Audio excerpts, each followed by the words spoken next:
Troisième présentation sur l'aide à la chirurgie cardiaque à Mandalay, Union du Myanmar, c'est la Birmanie, ça? Oui, c'est ça.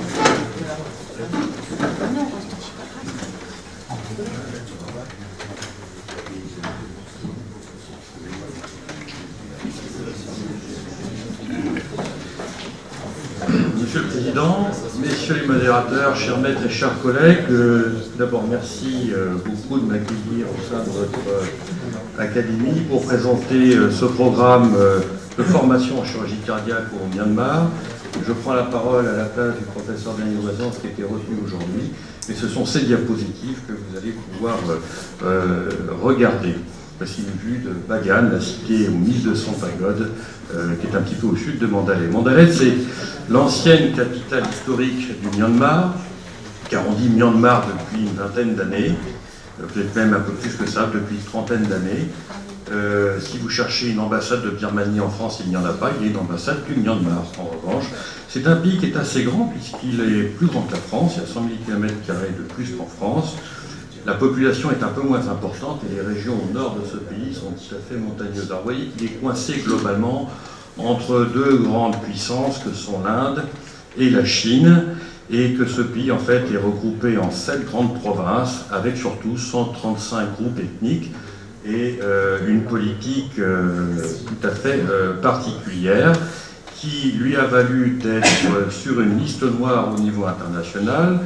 Alors c'est un petit peu la double peine pour les civils, parce que de part, ils ont à supporter une très forte autorité, et que les sanctions en général les affectent en premier lieu.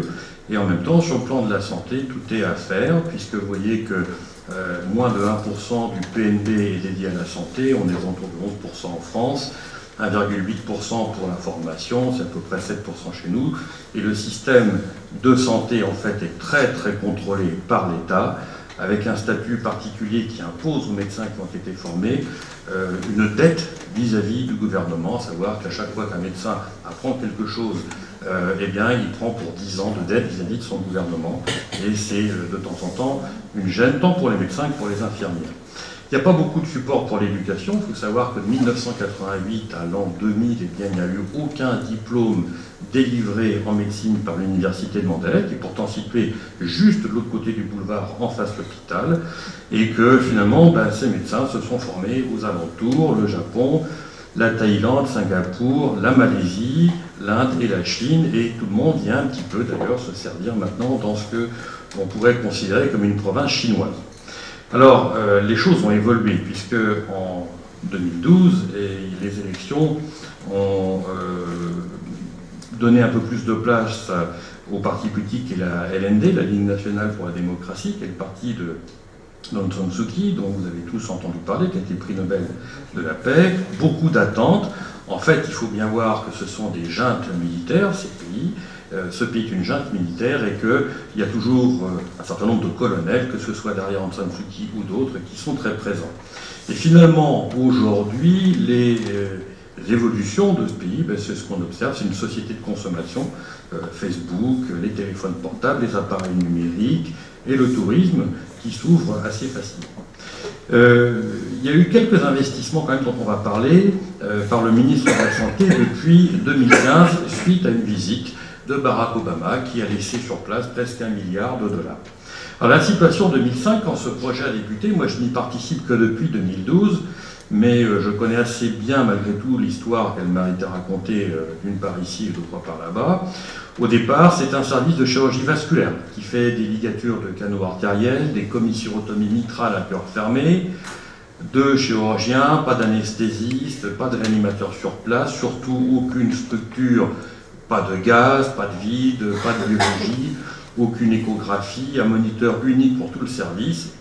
Et la volonté du ministre de la Santé de l'époque était de développer un service de chirurgie cardiaque tout à fait autonome. Donc, première partie de ce programme a été d'abord de former des infirmières de Réa et de bloc à Paris. Certaines sont venues, elles ont gardé une bonne pratique du français, mais avec un certain nombre de disparitions dans la nature ou retour au pays.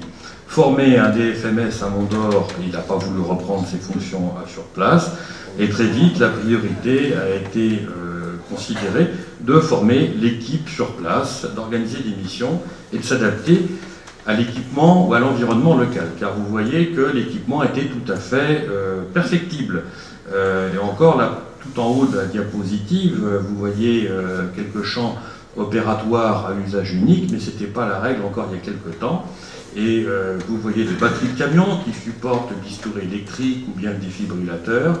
Vous voyez des bonbonnes de gaz, car c'est toujours une condition qu'il faut vérifier avant de commencer une opération, c'est y a-t-il du gaz et de l'électricité, sachant que l'électricité date des Anglais qui ont quitté le pays en 1948 et que c'est la raison pour laquelle ce pays est truffé de groupes électrogènes, gros comme des camions, qui se déclenchent à toute heure. Et puis la stérilisation du matériel, ben, c'était effectivement l'époque de la cocotte minute. Tout le matériel à usage unique qui pouvait être envoyé là-bas servait jusqu'à temps qu'on ne puisse plus l'utiliser, en particulier les circuits de CEC, les canules. Vous voyez ici les deux infirmières de bloc opératoire birmanes, qui sont d'ailleurs de remarquables instrumentistes, qui préparent leur boîte dans des ballots en papier. Vous voyez dans le fond de la diapositive une vieille machine à coudre à ballonnier qui ne fonctionne pas à l'électricité, mais qui permet à la surveillante du bloc opératoire, pendant que les opérations se déroulent, de raccommoder les champs opératoires qui sont en textile, comme vous pouvez le voir sur cette diapositive. Mais il y a quand même une machine de CEC, et ça c'est la vue de l'ancien bloc opératoire, mais on arrivait quand même malgré tout à faire des chirurgies de remplacement valvulaire ou de revascularisation myocardique. Alors les premiers principes de réanimation étaient très simples, il n'y avait que ça. Pas de monitorage de l'anticoagulation, pas de gaz du sang, donc on surveillait si le malade ne transpirait pas trop pour voir s'il n'était pas en hypercapnie. Le problème c'est qu'il fait chaud, donc c'est difficile de savoir à quoi correspond la transpiration. Et puis le principe c'est que si la bouteille rouge contient plus de sang que la bouteille jaune, les suites seront difficiles, et inversement, s'il y a une meilleure durée que le sang dans les bocaux. La kinésithérapie périopératoire est très simple et très empirique, cela dit est efficace. Vous voyez l'unité de soins, alors c'est une grande salle commune, avec des lits et des matelas, c'est tout ce que l'hôpital met à la disposition des patients, un lit et un matelas. Et la kinésithérapie respiratoire se fait en gonflant des ballons. Donc tous les jours, il y a un petit concours à celui qui gonflera le plus de ballons au soir de sa journée. Parce que les patients sont malgré tout très malades. Vous voyez ici sur ce patient le débord hépatique qui a été dessiné dans une insuffisance cardiaque. Vous voyez une radiographie pulmonaire avec un cœur, moi j'en avais jamais vu comme ça en France, historiquement énorme.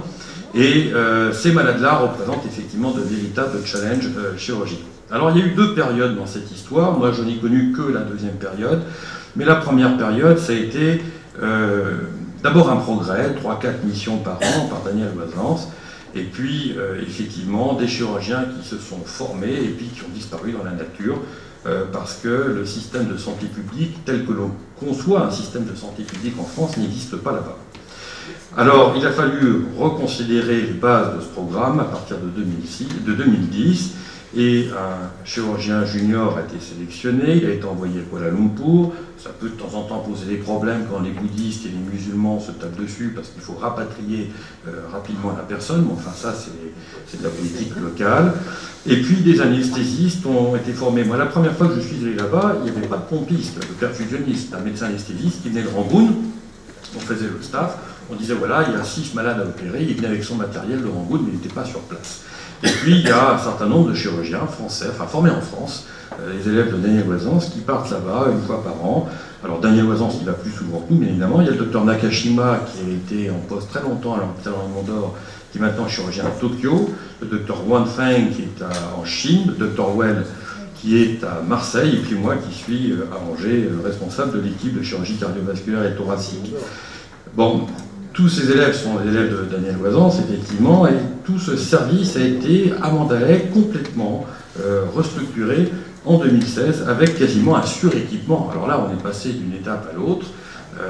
Barack Obama est placé, il a donné $1 milliard, et finalement, on a 2 salles d'opération en chirurgie cardiaque qui sont ultra modernes. Rassurez-vous, le reste de l'hôpital n'a pas évolué de la même façon. Les réanimations, en dehors de la réanimation chirurgie cardiaque, sont restés en l'état. Mais là, on a tout ce qu'il faut. On a des moniteurs, des ventilateurs, un cell-saver, on a même des techniques, des machines d'assistance circulatoire, comme on ne possède pas partout dans tous les CHU français.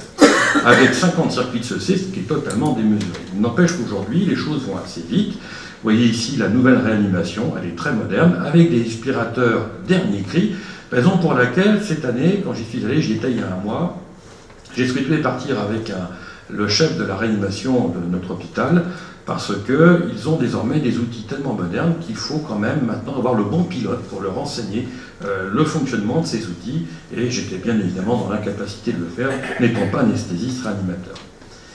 Alors voilà les deux chirurgiens qui sont en cours de formation, le docteur Wanatoun, qui est un jeune chirurgien brillant et talentueux, on lui montre quelque chose une fois, c'est incroyable, il le reproduit dès le lendemain de façon parfaite.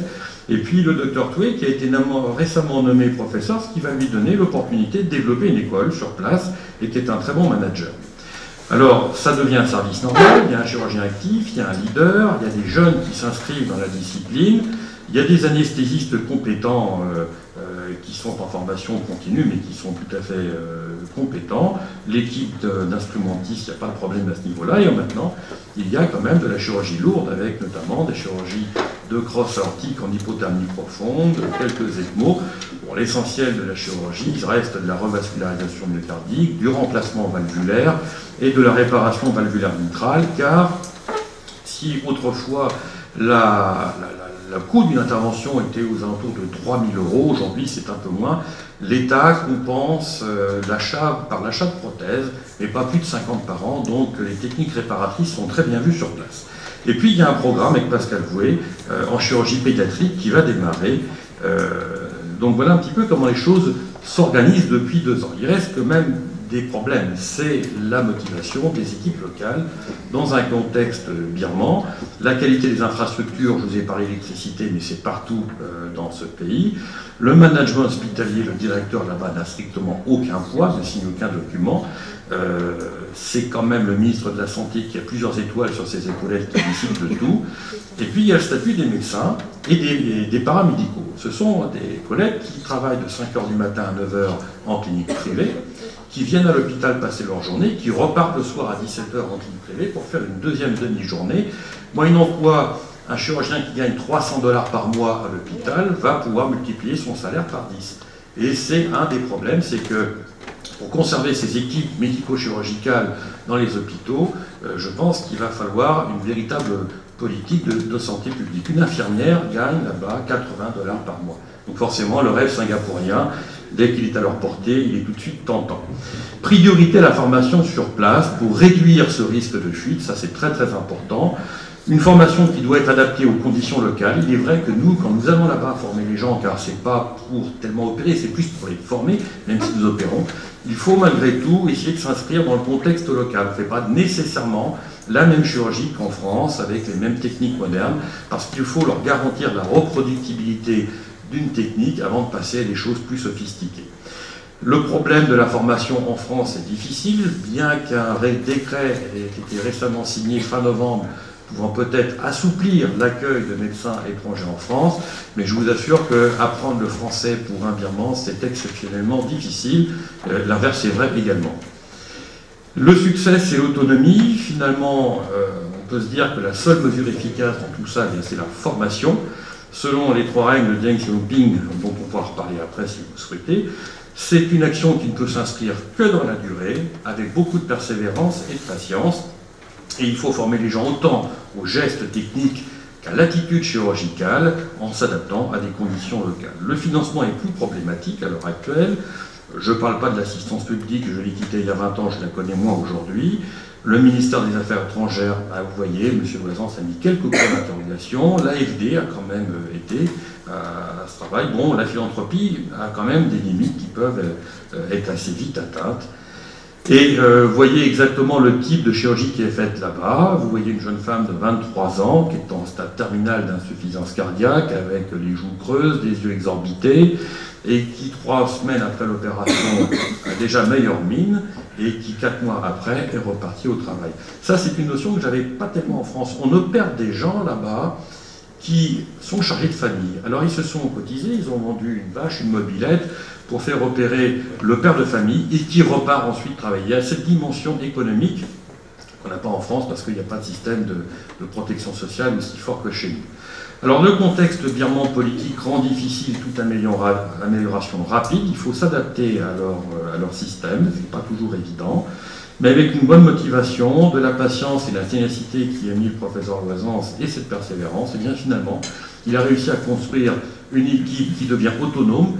Il y a cette année 250 CEC qui ont été faites, c'est-à-dire que la grande majorité de ces CEC sont faites en notre absence, après qu'on leur ait montré comment s'y prendre sur le plan chirurgical. Ensuite, c'est la pérennité de ce programme qui n'est pas forcément facile, car il faut trouver un certain nombre de fonds privés pour assurer les rotations des missions et la venue des chirurgiens birmans et des anesthésistes jusque chez nous. Merci de votre attention.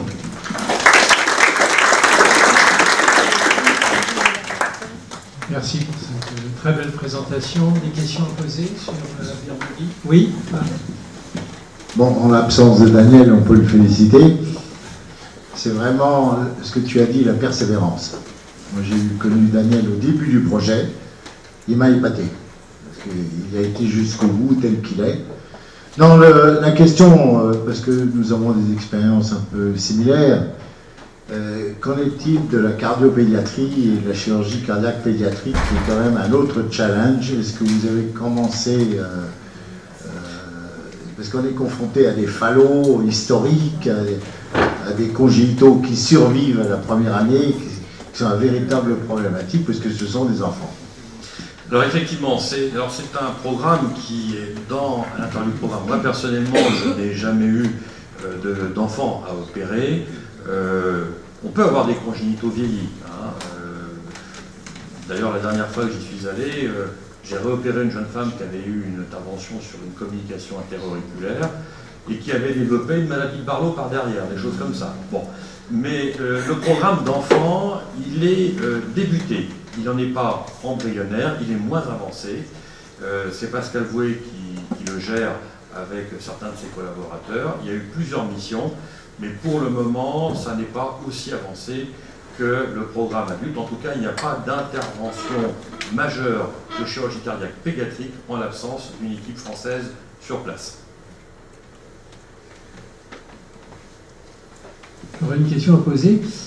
Il n'y a que des équipes françaises à travailler ou bien il y a des équipes américaines? Parce que vu l'argent donné par Barack Obama, à mon avis, les Américains sont là aussi, non? Alors, moi j'ai rencontré cette année un chirurgien autrichien. Les Anglais, ils les ont eu pendant un siècle, ils ne sont pas nécessairement les bienvenus. Les Américains, il y avait quand même un contexte politique d'embargo. C'est-à-dire que jusqu'en 2012, si mes souvenirs sont bons, toute entreprise européenne ou nord-américaine qui travaillait avec les Birmans était mise au banc de l'industrie ou de la société, à savoir qu'il était très difficile pour Daniel Loisance de partir avec une prothèse. On sait qu'elles sont toutes faites aux États-Unis, hein, ces prothèses.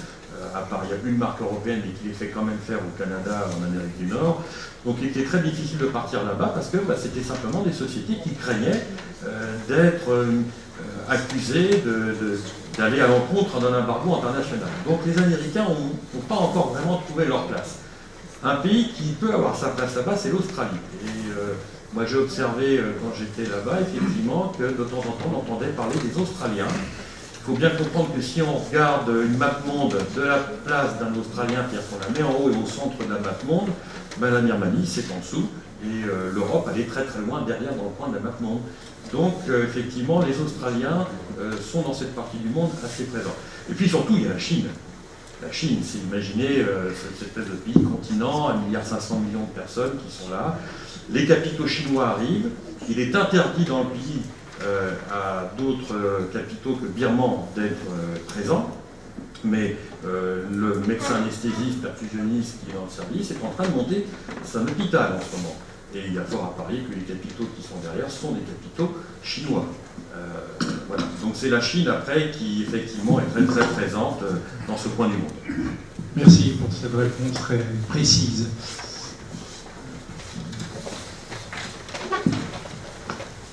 Je voudrais juste dire un petit mot.